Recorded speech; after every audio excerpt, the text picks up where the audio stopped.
కేంద్రంలో ఉన్న బీజేపీ ప్రభుత్వం గత 11 సంవత్సరాలుగా దేశ సంపదని అంబానీ ఆదాయాలకి కట్టబెట్టడానికి తీవ్రంగా ప్రయత్నం చేస్తూ ఉంది. ప్రజలందరినీ కూడా బానిసలుగా మార్చడానికి ప్రయత్నం చేస్తూ ఉంది. ఈరోజు దేశం అంటే అంబానీ ఆదానీలు అన్నట్లుగా బీజేపీ వ్యవహరిస్తూ ఉంది. ఈ బీజేపీకి రాష్ట్రంలో ఉన్నటువంటి తెలుగుదేశం, జనసేన నాయకులు కూడా ప్రభుత్వం కూడా ఒత్తాసు పలుకుతా ఉంది. ప్రతిపక్షంలో ఉన్నటువంటి వైసీపీ పాలకులు కూడా, వైసీపీ నాయకులు కూడా ఈరోజు బీజేపీకి ఒత్తాసు పలుకుతున్నటువంటి దుర్మార్గమైనటువంటి పరిస్థితులు ఏర్పడినాయి. ఈరోజు కేంద్ర ప్రభుత్వం మొత్తం దేశంలో ఉన్న సంపదని అంబానీ ఆదాయానికి కట్టబెట్టడం కోసం కీలకంగా ఉన్నటువంటి కార్మిక చట్టాలని రద్దు చేసి యాజమాన్యాలకు అనుకూలంగా ఉండేటట్టుగా లేబర్ కోడ్లను ప్రవేశపెట్టింది. కార్మికులకి కనీస వేతనాలు కానీ, సమ్మె చేసే హక్కు కానీ, సంఘం పెట్టుకునేటటువంటి హక్కును కానీ లేకుండా బానిసలుగా జీవించాలనేటటువంటి పద్ధతిని తీసుకొచ్చింది. పని గంటల్ని పెంచేసి ఈరోజు వారి మీద తీవ్రమైనటువంటి పని ఒత్తిడిని, ఉపాధిని లేకుండా చేసేటటువంటి ప్రయత్నం లేబర్ కోడ్ల ద్వారా తీసుకొచ్చింది. గ్రామీణ ప్రాంతాల్లో ఈరోజు వలసలను నివారించడం కోసం ఉపాధి గ్యారెంటీగా ఉన్నటువంటి గ్రామీణ ఉపాధి హామీ చట్టాన్ని పేరు మార్చి 125 రోజులు పని కల్పిస్తున్నామని చెప్పేటటువంటి పేరుతో మొత్తం హక్కుగా ఉన్నటువంటి చట్టాన్ని రద్దు చేసింది. పని గ్యారెంటీ లేకుండా చేసింది.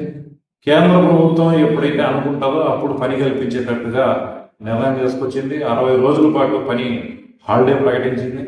దీనివల్ల ఉపాధి హామీ కూలీలు ఉపాధిని పూర్తిగా కోల్పోయి వలసబాట పట్టక తప్పనటువంటి పరిస్థితి వస్తుంది.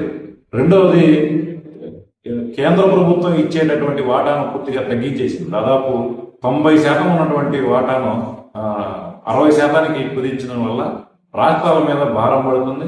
ఇప్పటికే మన రాష్ట్రంలో ఉపాధి హామీలో 100 రోజులు అమలు అవుతున్నా సరే దక్కినటువంటి పరిదినాలు ఏంటంటే 60కి మించి లేవు అనేది ప్రభుత్వ అధికారిక లెక్కలే చెప్తున్నాయి. ఇట్లున్నటువంటి పరిస్థితుల్లో వాటాను తగ్గించడం ద్వారా మరిన్ని పరిదినాలు కోల్పోయేటటువంటి ప్రమాదం ఉంది, ఉపాధి లేకుండా పోయేటటువంటి ప్రమాదం ఉంది అనేటటువంటిది మనకు స్పష్టంగా అర్థమవుతోంది. రైతాంగం చట్టాలను కూడా గతంలో రద్దు చేస్తామని చెప్పినా ఈరోజు గ్యారెంటీ ప్రైస్ లేకుండా చేసింది.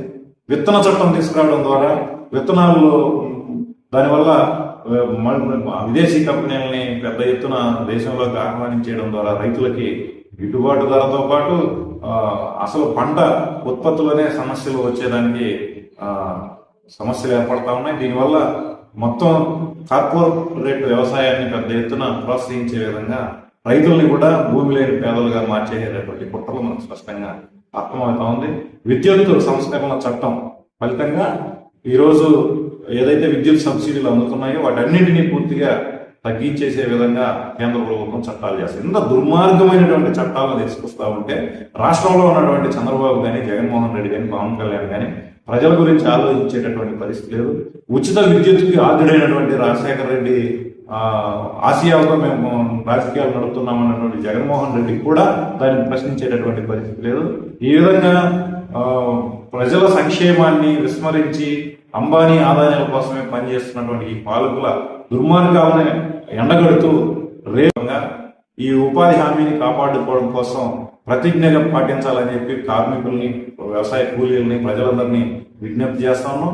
ఈ బీజేపీ అనుసరిస్తున్నటువంటి ఈ దుర్మార్గమైనటువంటి విధానాలను ఎండగడుతూ ప్రజలందరూ కూడా పోరాటంలోకి రావడానికి సిద్ధం కావాలని చెప్పి విజ్ఞప్తి సిపిఎం పార్టీ తరఫున విజ్ఞప్తి చేస్తున్నాం.